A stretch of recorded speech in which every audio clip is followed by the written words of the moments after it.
Bismillahirrahmanirrahim. Assalamualaikum warahmatullahi wabarakatuh. Jumpa kembali pada pembelajaran geografi untuk kelas 10 semester 2. Pada kesempatan ini kita akan membahas tentang dinamika hidrosfer dan dampaknya terhadap kehidupan. Untuk part pertama kita akan membahas tentang siklus hidrologi ataupun siklus air. Adapun tujuan pembelajaran kali ini untuk dinamika hidrosfer dan dampaknya terhadap kehidupan, part pertama kita akan membahas tentang siklus air ataupun siklus hidrologi.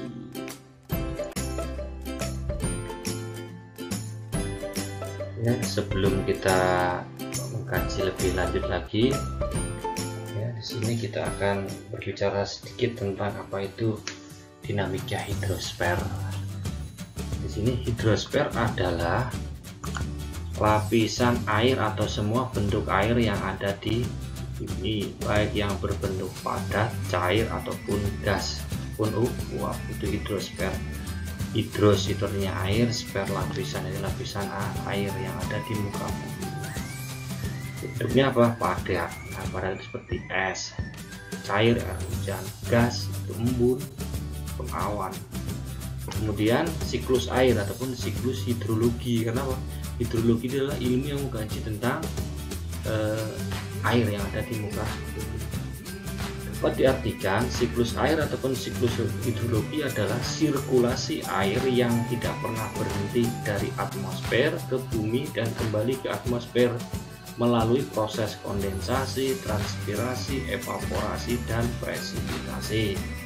Kemudian pemanasan air di lautan dan di samudra oleh sinar matahari merupakan kunci proses siklus hidrologi tersebut dapat berjalan secara kontinu. Air berevaporasi kemudian jatuh sebagai presipitasi dalam bentuk hujan, salju, hujan batu, hujan es dan salju ataupun selit, hujan gerimis ataupun kabut.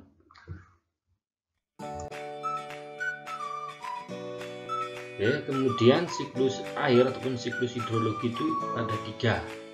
Yang pertama adalah siklus pendek, kemudian siklus sedang, dan siklus panjang. Oke, kita kaji yang siklus pendek. Kalian perhatikan gambar ini ya, siklus pendek.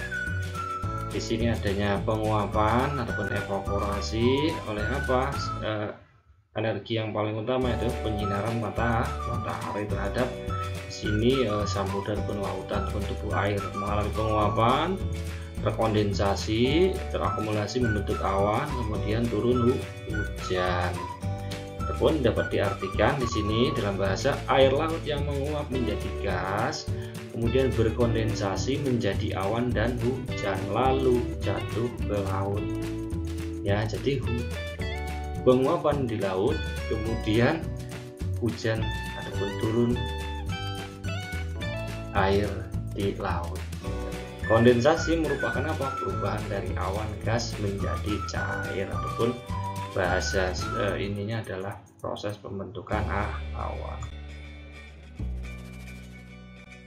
Kemudian yang kedua adalah siklus sedang ya. Kalau siklus sedang kalian perhatikan juga gambarnya ini, sketsa gambar ini, penguapan tubuh air, di sini lautan, kemudian proses kondensasi, awan tertiup terbawa oleh angin sampai ke daratan, kemudian turun hujan di daerah daratan ya.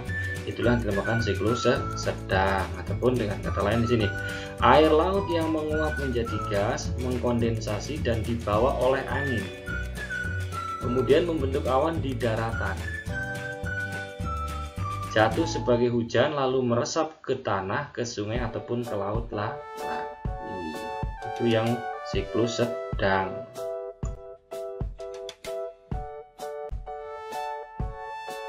Kemudian yang ketiga yaitu siklus panjang. Perhatikan gambarnya ini, memang di sini agak sedikit lebih kompleks ya, lebih banyak di sini. Sinar matahari menyinari tubuh air, di sini lautan, kemudian mengalami evaporasi, penguapan, kemudian terbentuklah kondensasi awan, kemudian terbawa sampai ke daratan ya, kemudian mengalami sublimasi, penurunan temperatur pada awan tadi, kemudian turun hujan.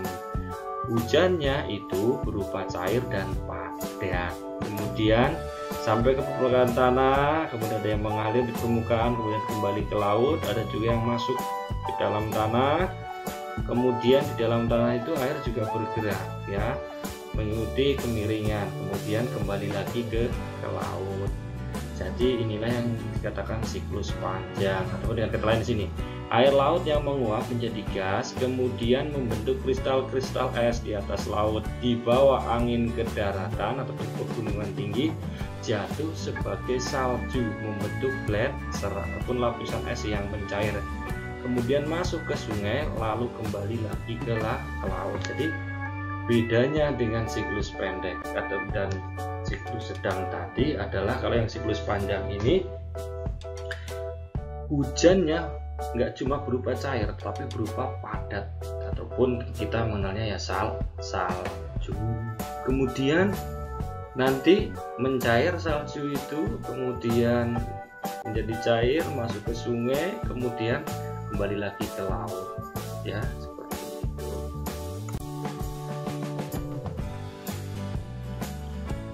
Oke, kemudian di sini ada beberapa istilah ya dalam siklus air hidrologi. Seperti tadi digambar awal tujuan pembelajaran itu ada evaporasi. Apa sih evaporasi? Evaporasi adalah penguapan dari tubuh air di permukaan bumi, baik dari daratan maupun lautan. Kok dari daratan? Dari daratan itu tubuh air. Tubuh air di daratan itu seperti apa? Seperti dari danau, dari rawa, dari sungai, dari kolam, dari empang, dari sawah yang ada airnya, sumur, kayak gitu. Kalau di lautan jelas air laut. Itu evaporasi, penguapan dari tubuh air. Kemudian yang kedua adalah transpirasi. Transpirasi adalah penguapan dari tumbuhan. Tumbuhan itu mengeluarkan air ke sinar matahari, kemudian menguap. Kemudian yang ketiga adalah kondensasi. Kondensasi itu adalah perubahan zat cair menjadi gas awan. Jadi kondensasi itu proses pembentukan awan dari cair yang tadi mengalami penguapan oleh sinar matahari, kemudian menjadi gas, menjadi uap di atmosfer, berakumulasi membentuk awan. Itu namanya kondensasi. Selanjutnya presipitasi ataupun hujan adalah semua bentuk hujan ataupun curahan dari atmosfer ya, permukaan bumi, baik berupa air, es maupun salju. Mungkin kalau di daerah kita tropis ya mengenalnya yang namanya presipitasi dari hujan, sama curahannya apa? Air, tapi kadang-kadang juga es, butiran es. Kalau salju di mana Pak? Di daerah-daerah mungkin pegunungan ketinggian lebih dari 2500 di atas permukaan laut, kemudian ataupun di daerah-daerah iklim sedang, iklim dingin. Selanjutnya intersepsi. Intersepsi apa? Adalah air hujan yang jatuh ke pohon dan melekat ataupun tertampung pada daun ataupun batang pohon. Jadi air hujan yang tertahan oleh pepohonan, baik daun maupun ranting, namanya intersepsi. Kemudian selanjutnya infiltrasi. Infiltrasi adalah penyusupan ataupun meresapnya air ke dalam pori-pori tanah. Proses meresapnya air ke dalam pori-pori tanah. Setelah air hujan turun, kemudian sebagian mungkin apa? Masuk. Nah, itu namanya infiltrasi. Kalau tanahnya sudah jenuh, sudah kenyang air, maka terjadi namanya genangan di permukaan ya. Selanjutnya runoff adalah segala bentuk aliran di permukaan sungai ataupun di permukaan bumi, ataupun ya, pada yang mudahnya adalah sungai. Runoff adalah aliran di permukaan bumi, mulai mungkin dari kalau orang Sunda itu cilencang, selokan, kemudian pare, kemudian apa? Jadi sungai, kemudian keluar ke laut, itu adalah runoff. Terus yang selanjutnya adalah perkolasi ataupun groundwater. Kalau ini aliran air di dalam tanah tadi. Setelah hujan, presipitasi, air ada yang mengalir ke permukaan itu namanya runoff. Kalau yang masuk proses infiltrasi, kemudian di dalam tanah itu air juga bergerak sesuai dengan kemiringan lereng. Airnya kemana nanti? dia mengalir, bisa menjadi muncul ke permukaan jadi mata air, ataupun langsung terus nanti tembusnya ke laut seperti itu ya. Kemudian mudah-mudahan ini bisa kalian pahami ya. Oke, mungkin sekian dulu untuk ya pertemuan pertama, part pertama dinamika hidrosfer ini yang mengkaji tentang siklus air atau hidrologi ataupun siklus hidrologi ya.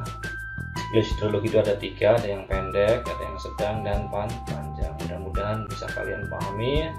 Untuk memperjelasnya kalian bisa baca di referensi-referensi yang lain.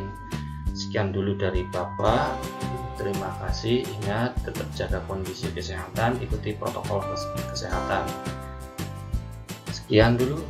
Wabillahi taufiq wal hidayah. Wassalamualaikum warahmatullahi wabarakatuh.